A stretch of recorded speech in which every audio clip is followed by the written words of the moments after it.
നമസ്കാരം. ദൃശ്യം 3 നല്ല സിനിമ. പേഴ്സണലി നല്ലപോലെ ഇഷ്ടപ്പെടുകയും ചെയ്തു.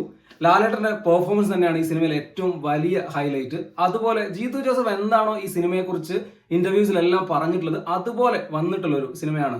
ദൃശ്യം 1-ലും 2-ലും പോലീസിൽ നിന്നും അതുപോലെ സമൂഹത്തിൽ നിന്നൊക്കെ രക്ഷപ്പെടാനായിട്ട് ജോർജ് കുട്ടി ചെയ്യുന്ന ഒരുപാട് കാര്യങ്ങളുണ്ട്. അതൊക്കെ കാണുന്ന സമയത്ത് ചിന്തിച്ചൊരു കാര്യമായിരുന്നു, ജോർജ് കുട്ടി എന്ന മനുഷ്യനെ അല്ലെങ്കിൽ ജോർജ് കുട്ടി എന്ന കുടുംബനാഥനെ ഇമോഷണലി ഇത് എങ്ങനെയായിരിക്കും ബാധിച്ചിട്ടുണ്ടാവുക, അയാളിൽ എന്തൊക്കെ മാറ്റങ്ങളായിരിക്കും വന്നിട്ടുണ്ടാവുക എന്നുള്ളത് അത് കൃത്യമായിട്ട് ദൃശ്യം 3-ൽ ജീത്തു ജോസഫ് പറയുന്നുണ്ട്.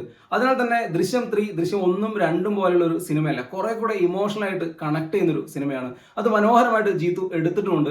എടുത്ത് പറയേണ്ട മറ്റൊരു കാര്യം ജീത്തു ജോസഫിന്റെ മേക്കിംഗ് ആണ്.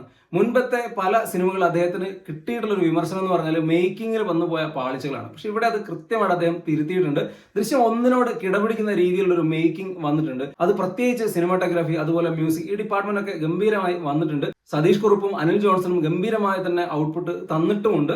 ദൃശ്യം 3-യുടെ ഏറ്റവും വലിയ ക്വാളിറ്റി ഇതിന്റെ ഒരു ഇമോഷണൽ സൈഡാണ്. ജോർജ് കുട്ടി എന്ന ക്യാരക്ടറെ കൃത്യമായി മനസ്സിലാക്കി ലാലേട്ടൻ ഒരിക്കൽ കൂടെ ചെയ്തു എന്നുള്ളതാണ്.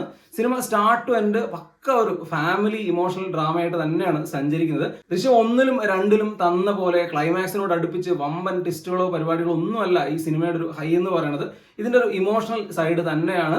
കാരണം ഫാമിലിക്കൊക്കെ ഇഷ്ടപ്പെടുന്ന രീതിയിലാണ് ജീത്തു ജോർജ് കുട്ടിയൻ ഫാമിലിയെ കൊണ്ടുപോയിട്ടുള്ളത്. കാരണം കുടുംബത്തിനകത്ത് നടക്കുന്ന പല കാര്യങ്ങളുമാണ്. പ്രത്യേകിച്ചും ജോർജ് കുട്ടിയുടെ 2 മക്കളുടെ സ്വഭാവത്തിൽ വന്നിട്ടുള്ള കാര്യം, അവര് വളരുമ്പോൾ ഏതൊക്കെ രീതിയിലുള്ള മാറ്റങ്ങൾ ഉണ്ടാവാം, അല്ലെങ്കിൽ അവരെങ്ങനെയായിരിക്കും ഈ ഒരു ഇൻസിഡന്റിനോട് റിയാക്ട് ചെയ്യുക, അങ്ങനെയുള്ള കുറേ കാര്യങ്ങൾ കൃത്യമായിട്ട് ജീത്തു ജോസഫ് കൊണ്ടുവന്നിട്ടുണ്ട്. ജീത്തു ജോസഫിന്റെ എഴുത്ത് തന്നെയാണ് ദൃശ്യം 3-യുടെ നട്ടെല്ല്. അതുപോലെ തന്നെ പുള്ളിയുടെ മേക്കിങ്ങിൽ വന്നിട്ടുള്ള ഒരു ഇമ്പ്രൂവ്മെന്റും. തീർത്തും ഒരു ഫാമിലി ഇമോഷണൽ ഡ്രാമ എന്ന രീതിക്ക് തന്നെ ദൃശ്യം 3-യെ സമീപിക്കാം. തീർത്തും തൃപ്തികരമായിട്ടുള്ള ഒരു തിയേറ്റർ അനുഭവമായിരുന്നു. തീർച്ചയായിട്ടും തിയേറ്ററിൽ കുടുംബത്തോടൊപ്പം ആസ്വദിച്ച് കാണാൻ പറ്റുന്ന ഒരു ഫാമിലി ഇമോഷണൽ ഡ്രാമയാണ് ദൃശ്യം 3. മലയാളത്തിലെ ഏറ്റവും വലിയ ഫ്രാഞ്ചൈസിന്റെ 3-ാം ഭാഗം ഒരുക്കുന്നതിൽ ജീത്തു ജോസഫ് എന്തായാലും വിജയിച്ചിട്ടുണ്ട്. തീർച്ചയായിട്ടും നല്ലൊരു അനുഭവം തന്നെയാണ് ദൃശ്യം 3 പേഴ്സണലി തന്നിട്ടുള്ളത്.